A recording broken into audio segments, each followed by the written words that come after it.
දෙන්නම වයඹ පළාතේ හින්දා පළාතින්ම පටන් ගත්තොත් හොඳයි නේද? ඔව් වයඹ කියන්නේ ඉතින් අර ගඟෙන් එහා පැත්ත. ගඟෙන් එහා පැත්තනේ. ඒක තෝප්පුවෙන් එහා. මොකද තෝප්පු ගඟෙන් එහා පැත්ත මොකද්ද තියෙන්නේ කතන්දරේ? ලොකු කතන්දරයක් තියෙනව නේද? ඒක වෙන දවසක් කතා කරමු. ඒක පස්සේ කතා කරමු. මේ අතම අපිට කතා කරන්න ගොඩක් තියෙනවා. ආර්ථිකයේ පැත්තේ ඉන්නොත් පොල් ත්‍රිකෝණය අහුවෙනවා මෙහා පැත්තේ. මූද හරිද? නුවර වැවෙන ඔක්කොම ටික දැන් එහෙවවනවා. ඔව්. නේ? ඔව්. ඉස්සෙල්ලා අපේ 80 ගණන් වල 81 විතර අපේ අම්මා තමයි මේ පැත්තේ වැව්වේ. ඉස්සෙල්ලාම වැව්වා මේ ගෝවා මල්. ඒ කියන්නේ ගෝවා මල් හිතන්නෙත් නැති කාලේ. ඔව් 81. ඔව්. පත්තරෙත් ගියා ඒක වල. දැන් ගෝවා මල් හොඳට වවනවා මේ පැත්තේ. බාලවිය පැත්තේ ඇතුළට වෙන. අපි මම බීට්රූට් අරන් අනිත් ඔක්කොම වැව්වා.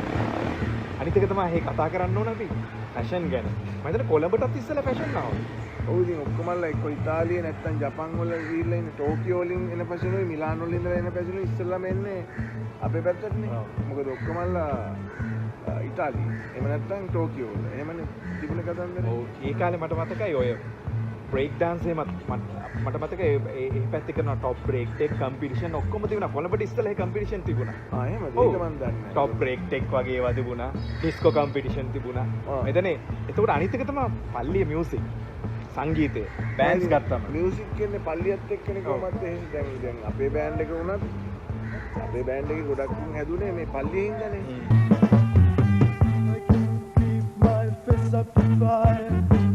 I'm tense of nervous and can't relax.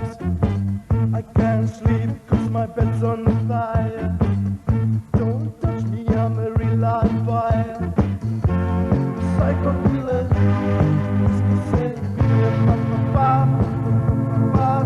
Better run, run, run, run, run away. අපි ඉස්සල්ලාම ඕපන් එක ගහන්නේ පල්ලිය මංගල වල. පල්ලිය මංගල වල තමයි ගහන්නේ. මම බෞද්ධ වුණාට අනිත් කට්ටිය ඔක්කොම කතෝලික ඉඩෝ බෑන්ඩ් එකේ.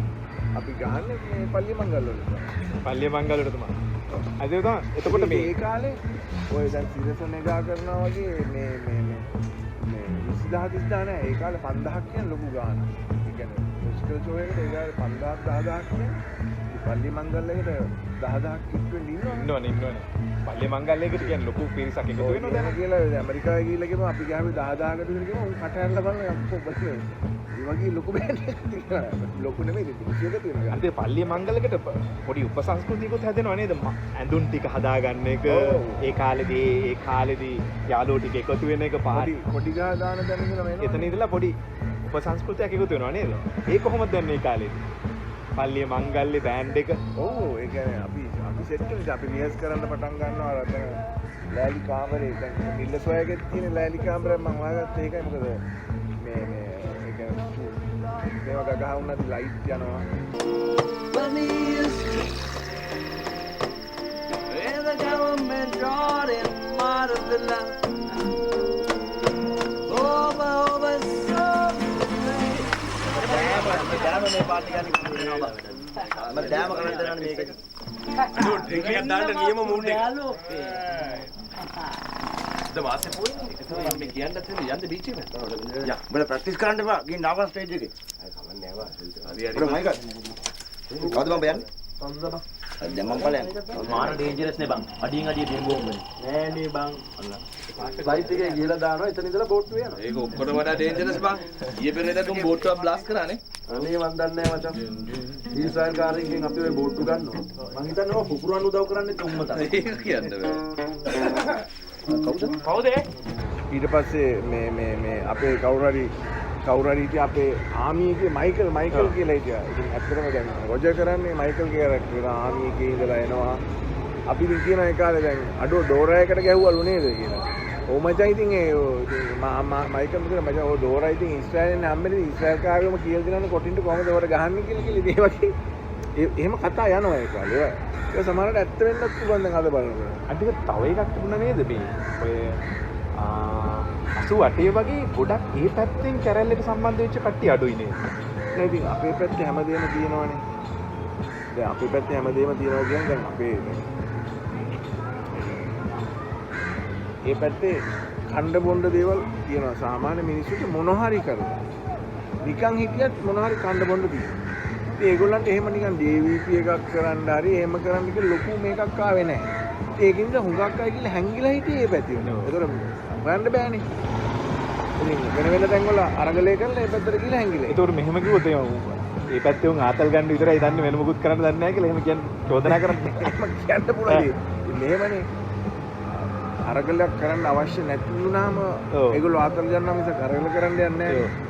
දැන් වාටයි මට කණ්ඩ නැතුව ගියොත් අපි අරගල කරනවා. කණ්ඩ දෙන්න තියෙනවා අපි අරගල කරන්න යන්නේ නැහැ නේ. ඒ වගේ තමයි මෙන්ටලිටි. ආතල් අරගෙන හිටියා. එහෙම වෙන්නේ. අනිත් එක තමයි දැන් වාට ගත්තොත් එහෙම දැන් බුඩියන්ද බූසි මිල්ලසොයි කියන්නේ මේ අයින් කරන්න බැරි දෙයක් නේද? බෑන්ඩ් එක හරහා නේද එන්නේ? ගොඩක් දේවල්. ඒ කියන්නේ ඇත්තටම මේමයි එන්නේ ඔක තේමාව වෙන්නේ මම මේ හැම අවුරුද්දම ඇමරිකාවට ගිහිල්ලා එනවනේ. ඒ ඇමරිකාවට යන්නේ මේක හරහා. ඔය KLM මේ කාලේ එනවනේ. ඉරාන් මිඩල් ඊස්ට් හරහා තමයි යන්නේ. එනකොට නගිනවා මිඩල් ඊස්ට් වලදී හවුස්මේට්ලා නැගලා මට කියනවා සිංහල දෙමළ මුස්ලිම් තුන්ගොල්ලම නැගලා පගදී කියනවා අයියා මේක ලෑන්ඩින් කාඩ් එක පුරවල දෙන්න කියලා කියනවා ඉංග්‍රීසියෙන් කියනවා දෙමළෙන් කියනවා සිංහලෙන් කියනවා ඉතින් මම ඒගොල්ලෝනේ කතා කරනවා දැන් කොහොමද හොඳද ෂා මම දැන් මේ ඩියුටි ෆ්‍රී එකකින් ගන්නවනේ යනකොට මේ අර ෆ්‍රීසර් එක තියෙන මොකක් ඩබල් මේ ෆ්‍රිජ් එකකුයි මයික්‍රෝවේව් එක එහෙම ඉතින් අරන් යනවා කියනවා. ඒතර තව කට්ටියක් කියනවා නෑ අයියා මට මේ දෙනවා කිව්වේ ජොබ් එක මේ ගෙදරක නමුත් මාව අවුවේ තනකොළ වවන්නේ ගාලා තිබුණේ මට පිච්චෙනවා ඉන්න බෑ මම යනවා. තව කවුරුද කියන මට මේ රුපියල් 40000ක පඩියක් පොරොන්දුලා 20000යි ගෙව්වේ මම ඒකට කතා කරයි කියලා මාව මාස 6ක් කාමරයක දාලා දීලා පාස්පෝර්ට් එක ගන්න දීලා අන්තිමට මට දැන් යන්න දුන්නේ මොකුත් නෑ මට. ඒක ඔහොම කියලා කිව්වේ. ලෑන්ඩින් මොකද නිලන්ත රටවල් වල ගිහිල්ලා තින්ද නිලන්ත දන්නවා තමන්ගේ රටේ කෙනෙක් තමන්ගේ රටෙන් බහිනකොට ඒ මිනිහට හෝ ගෑණියට සලකන්නේ රජ කෙනෙකුට නැත්නම් රජිනකට වගේ. තමන්ගේ රටේ කෙනාට සලකන්නේ ඉතාම ඉහළින්. ෆොරිනර්ස්ලා මේ පැත්තෙන් යන්න අරගොල්ලෝ මෙහෙන් එන්න ඒගොල්ලෝ ඩුක් දාලා යනවා. ඒගොල්ලන්ට එන සැලකිලි ෆොරිනර්ස්ලා ටිකක් තදබද කරනවා. ලංකාවේ මම දැක්කේ මේගොල්ලෝ දිගට ඇවිල්ලා හැම මේ ඉමිග්‍රේෂන් එකට මේක දීපු ගමන් මේ යනවා ගිහලා පුරවගෙන එනවා. හැබැයි ඒගොල්ලෝ දන්නේ නැතුව ඇති ලංකාවේ ආර්ථිකයට වැඩි වශයෙන්ම කන්ට්‍රිබියුට් කරන්නේ මේ කට්ටිය. මේ මිඩල් ඊස්ට් වලද එහෙම නැත්නම් පිටරට ඉඳලා වැඩ කරන කට්ටිය තමයි අපේ මේ ජලජාතික ආදායමට වැඩිපුරම ඩොලර්ස් වෙලා එවන්නේ. ඉතින් දැන් මේක දැක්කම මට හිතුණා මේ මට හරි හදවතට දැනෙන්න ගත්තා. මම කල්පනා කරා මේක ගැන කතාවක් කරන්න ඕන. මම සිනමාකාරයෙක්. එතකොට අපිට ප්‍රශ්න කරන්න ඕනේ මේ දැනුම කියලා තියෙන තැන් පිළිබඳ නැවත ප්‍රශ්න කිරීම. ඒකට අපි යන් ඉඳලා. ඉතින් මම කරේ මම ඊට පස්සේ ගමට අම්මට ගමේ උන්නේ නැහැ දැන්. ඇයි? අර තිබිච්ච කලබලයි ඒවයි මේවයි එක උන් එක්ක ඉතාලියට පැනලා ජපානයට පැනලා එහෙම නැත්නම් කොහෙට හරි පැනලා. අනිත් එතකොට අරාබි රටවල් වල ගිහිල්ලා ඒ රැල්ල ටිකක් මෙවලා තව ටිකක් වැඩිපුර හොයාගෙන ඉතාලියට යන්නේ. නෑ ඒක දැන් නෑ ඒ JP කලබල කාලේ ගොඩක් අය පැන්නේ ඉතාලියට. නෑ ඉතාලියට ඒ වගේ රටවල යුරෝපෙට එහෙම නැත්නම් මේ මේවට 80 ගණන් වල තමයි මිඩල් ඊස්ට් යන්න. නෑ 80 ගණන් වලට 80 ගණන් මුලනේ මිඩල් ඊස්ට් ගියේ. මිඩල් ඊස්ට් ගියේ 80 ගණන් මුල. 70 ගණන් අන්තිමට 78 79 80 82 ඒ කාලේ මිඩල් ඊස්ට් ගියා. ඒ කාලේ ඔය අර සැටින් වගේ වැඳගෙන ඇවිල්ලා පාරේ ඉඳලා උදේ පාන්දර සුළු පාටම මොහිනී කියලා බය වෙලා එහෙම කතන්දරත් වෙන්නේ. අර අපි අර දිගට යන්න. ඔව් ඒක තමයි. දැන් මේ යනකොට මේගොල්ලෝ ගියේ ඉතාලියට. දැන් මං කල්පනා කරනවා දැන් මම කරන්නේ මේක කවුරු ගැනද? සහරාවේ සීනේ ගැනද නැත්නම් මිල්ලෙසොයා. එතන මිල්ලෙසොයා පැත්තට නැඹුරේ මේක මොකද මගේ කතාවට කිට්ටු වෙන්නේ යාළුවෝ ගැන අර මේවට අරකට හේතුවක් තිබුණේ මං හිතන්නේ මේ බූඩියන් ද බූසිස් එකේ හිටපු යාළුවන්ටත් මෙයා කරතයි. ඔව් නෑ ඒගොල්ලන්ට වඩා අනිත් අයට උනේ. ඒ අනිත් අයට වෙනකොට දැන් මම කතාවස්තුවක් හදන්න එපේ. ඒ කතාවස්තුව හදන්න යනකොට දැන් ඉතාලි පිස්සුව තිබුණා මගේ හැම යාළුවන්ටම. ඒකට බූඩියන් ද බූසිස් බෑන්ඩ් එක ගහන්න වාහනේ අපිව දාගෙන යන එකත් ඉතාලියන් එකවත්ද කියලා බලන් ඉන්නේ. හරි? ඉතින් මේ ඉතාලි පිස්සුව එක මේ ඉතාලි පිස්සුවයි බූඩියන් ද බූසිස් බෑන්ඩ් පිස්සුව ඒ කාලේ හැමෝටම ඉස්සර ක්‍රිකට් නෑනේ. එක්ක බෑන්ඩ් ගහන්න ඕනේ. සින්දුවක් කියන්න ඕනේ බෑන්ඩ් එකක් ගහන්න ඕනේ වෙන නැත්නම් ඉතාලියන් ඕනේ. ඒ ලෙවල් එකේ ඒකයි තිබුණේ. මොකද යකෝ මේ නාටකම් වල තේරුම? අයියට කේන්ති යන එක සාධාරණයි. මම දැන් කීසරයක් කියලා තියෙනවද මට මේ රටේ ඉන්න බෑ කියලා. එක්ක මාව කොහොම හරි කරලා ඉතාලිය යවන්න ඕනේ. අම්මලා අකමැතිද සැම්සන් වගේ කීයක් හරි හම්බ කරගෙන මමත් ගානක් ගෙදරට එවනවාට. ඔබට තේරෙන්නේ නැද්ද කොනෝ? මං කියලා සල්ලි අහසින් දෙන්නද? අර මිනිස්සේ නගිටු ගන්නට සල්ලි බැරි බැරි හම්බ කරනවා. උඹට පුළුවන් කියලා උදව් කරන්න. මට ඔය බිස්නස් තේරෙන්නේ නැහැ. මම දන්නේ මියුසික් විතරයි. එක්ක මම ඒකෙන් ජීවත් වෙන්න ඕනේ එහෙම නැත්නම් රට යන්න ඕනේ. කොමාරි තායිට පැනගත්තොත් මිනිහෙක් වෙන හැටි දන්නේ මම නේ. අම්මලාට තේරෙන්නේ නැද්ද මන් දන්නේ මම මියුසික් කරන්නේ කියලා. අනේ පළයක් යන්න අපිට ඕන නම් උඹේ දේවල් යන දිල්ලකට උඹ හොයාගනි. මට බෑ කොල්ලොක්කට වීදම් කරන්න. මම යනවා තමයි යෝයි. මට ඕනේ නැහැ තමුසික සතයක්වත්. ඉතින් යකෝ දැනුත් පිනට නොක තෝම හොයාගනිකෝ. මම හොයාගන්න කොයි මට තමුසික බම්බුවක් ඕනේ නැහැ. තමුසික මම සරයක් කිව්වේ නැහැ. ඕක මගේ සයිකලේ.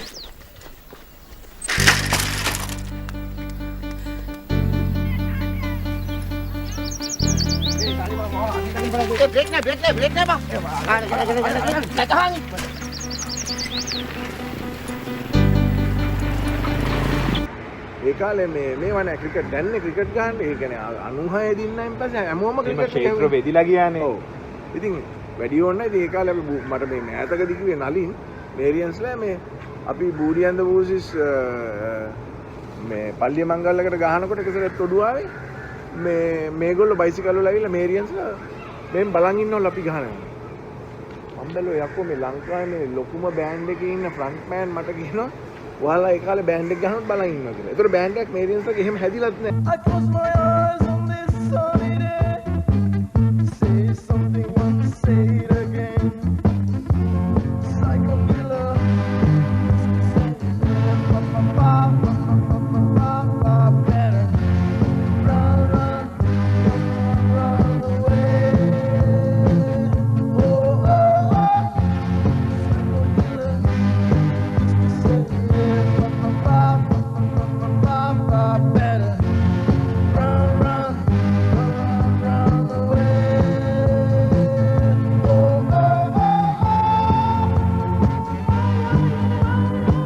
හැබැයි ඕගලන්ගේ බෑන්ඩ් එකේ හිටපුවම හිතනවා සන්ෆ්ලවර් සන්ෆ්ලවර් වෙන්න ඕන කියලා. ඒක තමයි අමාරුව. සන්ෆ්ලවර් වගේ වෙලා අපි මේ කෙලින්ම සන්ෆ්ලවර් ඉතින් ඒක තමයි අර මිල්ලසෝයකට එන්නේ සන්ෆ්ලවර් වගේ වෙන්න ඕන කියලා එන්නේ කියන එක කමල් කියන මචං සන්ෆ්ලවර් වල මචං අපි සවුන්ඩ් ගෙනල්ලා මෙහෙම ගහන්න ඕන කියලා කියන්නේ ඒකයි.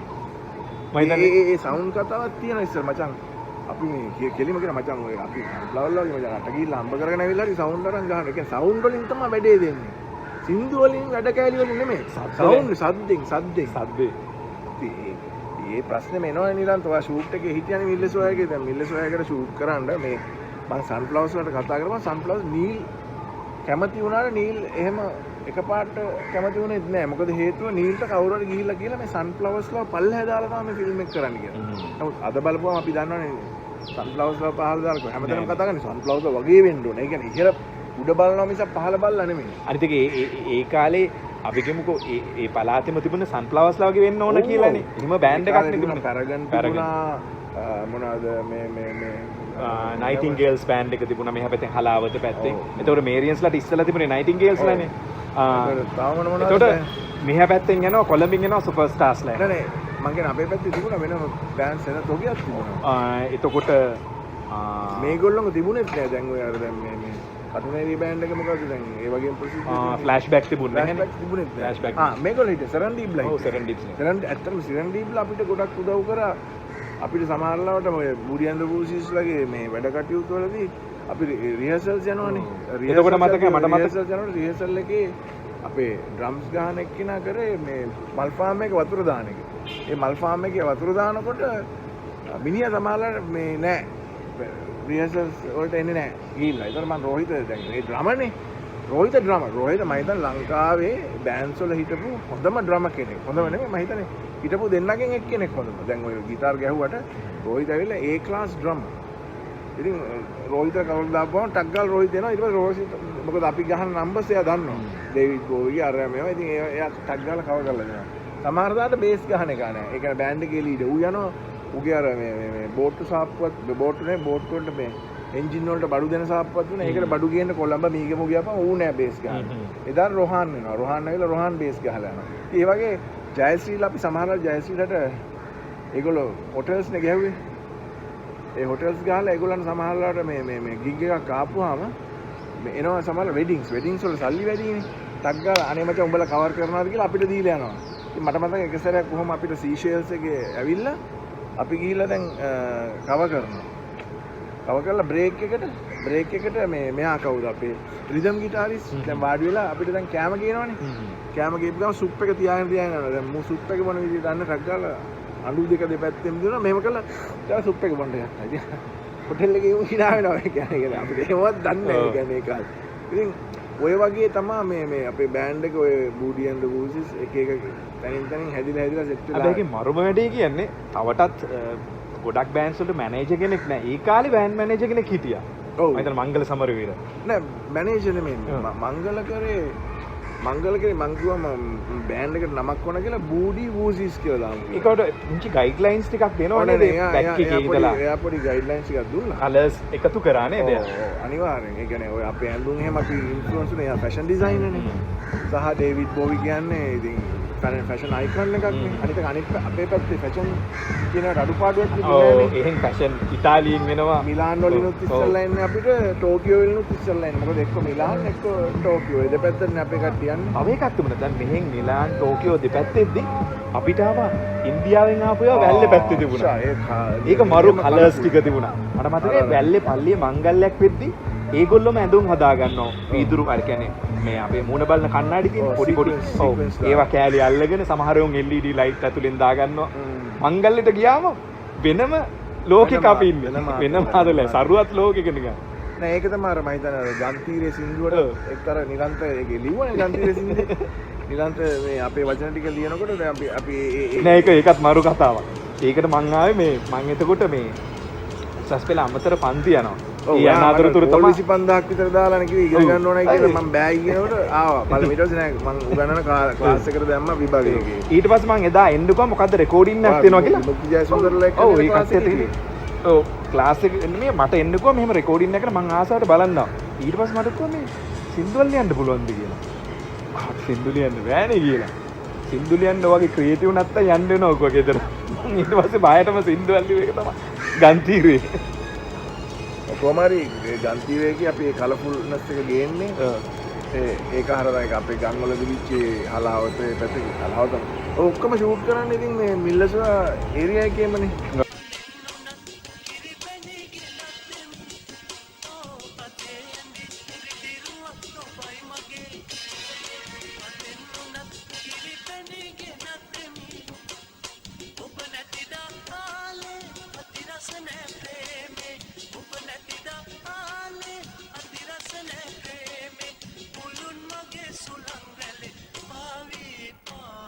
ඉතින් මේ බෑන්ඩ් එකේ කතාව ඉදිරියට එන්නේ ඉතින් ඒක තව දුරට ගැට ගහ ගන්න පුළුවන් වෙනවා නෝමන් නෝ ක්‍රයි කියන එක බොබ් මාලිගේ. මොකද අපේ හැමෝටම තිබුණේ නිකන් රෙගේ පිස්සුවක් වගේ එකක් තිබුණානේ අපේ ගම් වල. එක්ක ෆ්‍රෙඩී මර්කරිගේ මොකද්ද මේ I want to break free එහෙම නැත්නම් අපි ඩේවිඩ් බෝවි අඳුරලා දුන්නට කවුරුත් ඩේවිඩ් බෝවි දන්නේ නැහැ. අපි ගහනකොට තමයි බලන්නේ අපෝ මුන් හෙන කරාර් බරාල් ගිටාර වලින් ගහනවා. බොබ් මාලි හිටියා. බොබ් මාලි ඉඳලා ඉන්නවා. බොබ් මාලි ඉඳලා ඉඳලා නෝ ක්‍රයි දවසක් දා මම ඕක අහනකොට කවුරු තිලක් ඩයස්ගේ මල්ලි බන්දුල ඩයස් මට කිව්වා මචං මේ ඔබ දන්නවද මේ සින්දුව හැදිලා තියෙන්නේ කොහොමද කියලා. මේ බොබ් මාලිව අයිලන්ඩ් රෙකෝඩ්ස් වලින් ඇවිල්ලා එක්කන් ගියාපම යුරෝපෙට ඊට පස්සේ එයාගේ යාළුවෝ ටික කියන්න ගත්තා උඹ අපිව දාලා ගියා මේමයි දැන් උඹට හරි ගිහිල්ලා නම් මම. ඒතකොට එයා ඒ සින්දුව හදලා ලියනවා. I remember when we used to sing in the government yard in French town. ඉතින් ඒතකොට අපි ලිව්වා I remember when we used to sing in the government yard in Maravilla. ඒ කියන්නේ ඒක තමයි ආවේ. ඒ කියන්නේ ඒ යාළුවන්ගේ තිබිච්ච මේක හැම එකම එකතු වෙලා නෝමන් නෝ ක්‍රයි තමයි එන්නේ. ඒ කාලේ මට මතකයි in the government yard in Maravilla. කොහෙ ඉඳලාද ආවේ කොහෙද අපි යන්නේ හොයන්නේ සතුටයි ඒත් ලබන්නේ දුකමයි along the way and then Maxi I bring another gossip. එතනින් ප්‍රශ්න සේරම ඉවරයි No woman, no cry.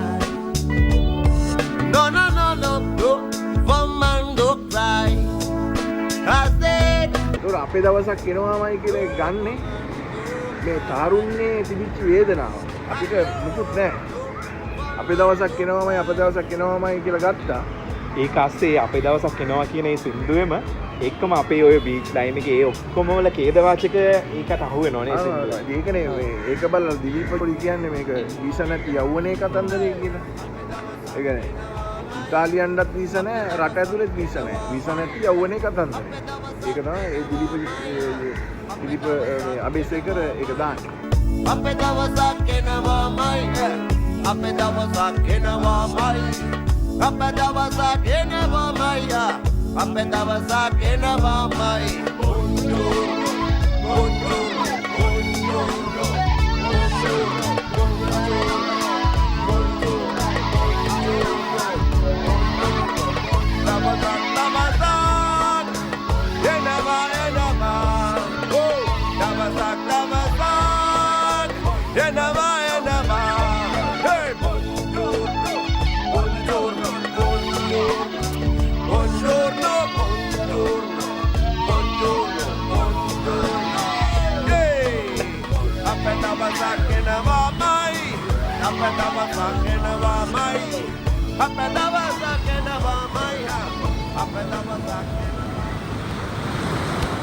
එතකොට ඔය බෑන්ඩ් එකේ සමාජිකයෝ ටික චරිතවලට එනවා නේද මිල්ලස් ඔයකින්?